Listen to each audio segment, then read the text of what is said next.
muggy day. Sky's gloomy, air's all wet. Oh, man. At least let me finish my sentence. Ugh. Ugh. Cold, cold. Oh.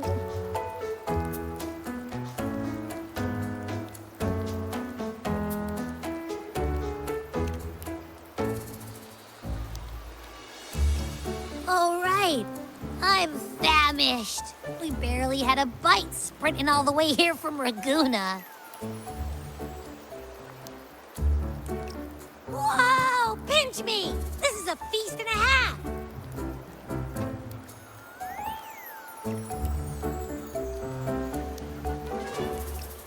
Hey, Rover. So, we did bring enough money, right? I mean, we kind of rushed out without grabbing anything. Oh, that? Don't worry. Money's not an issue. Augusta made sure we're covered. All our food and lodging here in Septimont is billed straight to the F4's palace. But I think the owner might have overdone it a little. Ha! Better get used to it. You're the champ of the Great Aegon. And you know me. If food's on offer, I'll be a scoffer. Yeah, no leftovers, guaranteed.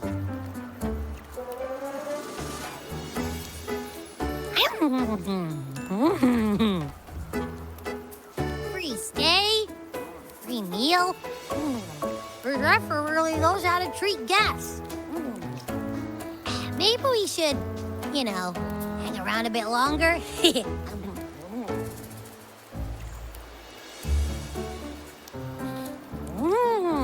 This smells amazing!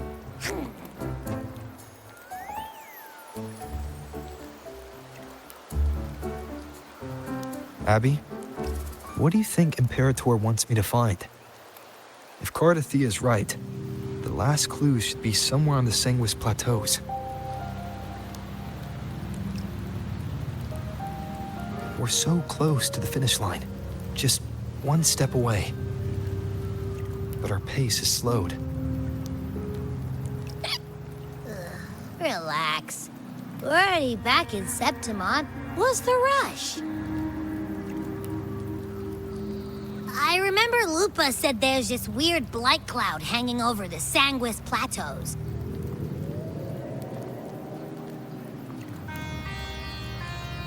And when the high tide, or whatever, rolls around, all the gladiators go there to hunt tacit discords.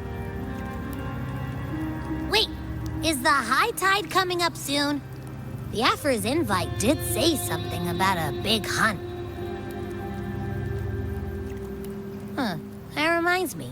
Aren't we supposed to meet her today?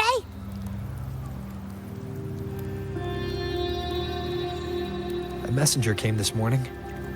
Augusta is dealing with an emergency, so our meeting's postponed. It looks like it'll be a while. An unexpected change. It's throwing everything off course. I don't like the feel of it. And why me for this hunt?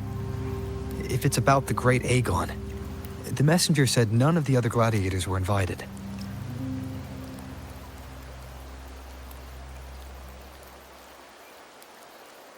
Who knows? Maybe she just wants to test her strength against you. Typical Septimontian, right? You think so? I've only met her a few times, but I doubt she acts on such simple impulses. And as the F4, is she really in a position to do whatever she wants? Guessed from afar, you possess eyes as clear as crystal.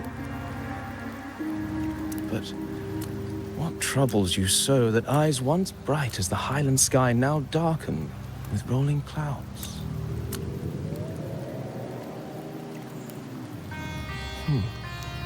A warrior who walks the blade's edge does not falter over trifles. The clouds, if I may guess, are cast from the throne. At the peak of Capitolini Hill, beneath the pale walls of the Ephes Palace, secrets lie buried. And the most intricate among them are those born from the pursuit of power. Even one as honorable as the Epher must learn when to be ruthless. In Septimont, a city forged in iron and blood, anyone who seeks the throne without knowing the cost is no better than a lamb marching to the butcher's knife.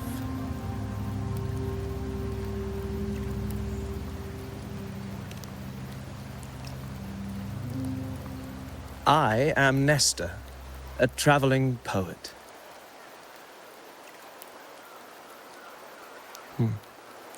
The rains in Septimont never seem eager to leave this season.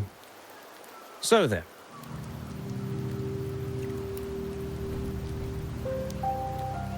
If you are curious about the Epher, then allow me to say that nothing would honor me more than to offer even a modest service to the champion of the great Aegon.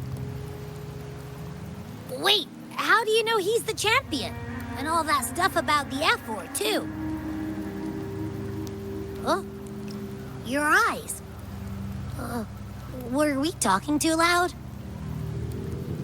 To see and to hear are but two of the many ways to perceive.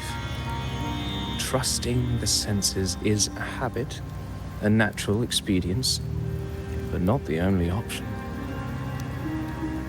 Truth be told, I've been gathering inspiration for my next epic, and its protagonist is none other than Augusta, the Epher of Septimont. That's why I speak of her with some familiarity. I have a feeling your tale with her will soon be written. And knowing more about those who walk alongside you is rarely without its benefits.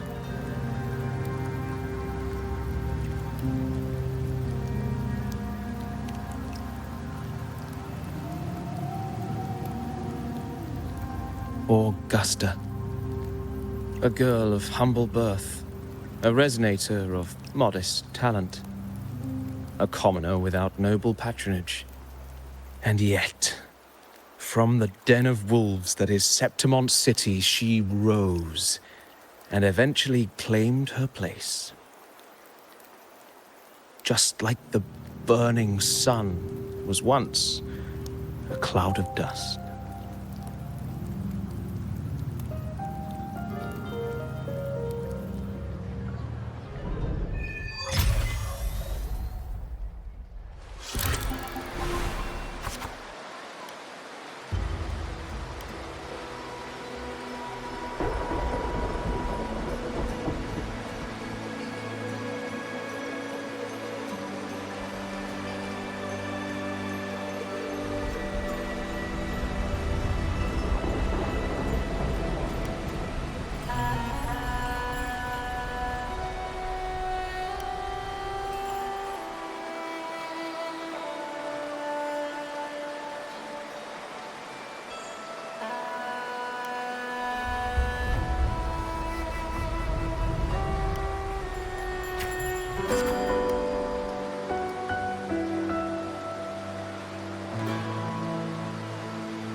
fail enough times, and you might eventually succeed.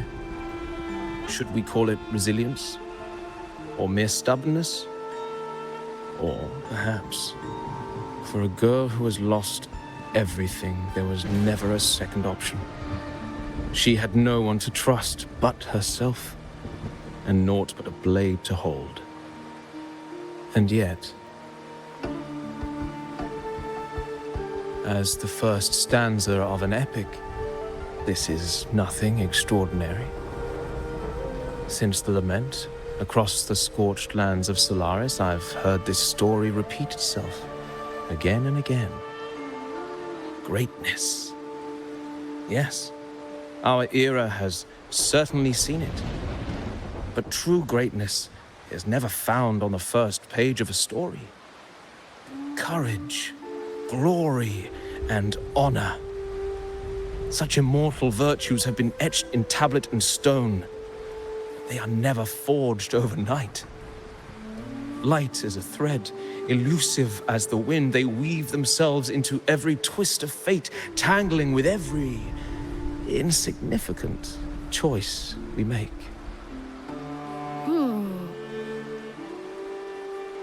I don't know. It's just unbelievable. The Augusta he's talking about, and the F word we saw in the arena. No way they're the same person. A girl far from home, arriving in the city upon Capitolini Hill in pursuit of strength. No title, no status, no wealth. I doubt anyone at the time could have imagined her rising to where she is now. Do you mean Kato? Do you believe Kato handed her that final victory on purpose, and that his scathing words were a test of her resolve? Then Kato must have been an idealist to place his faith in a girl with nothing to her name. Now, why don't we keep this question in mind and see where the story leads us?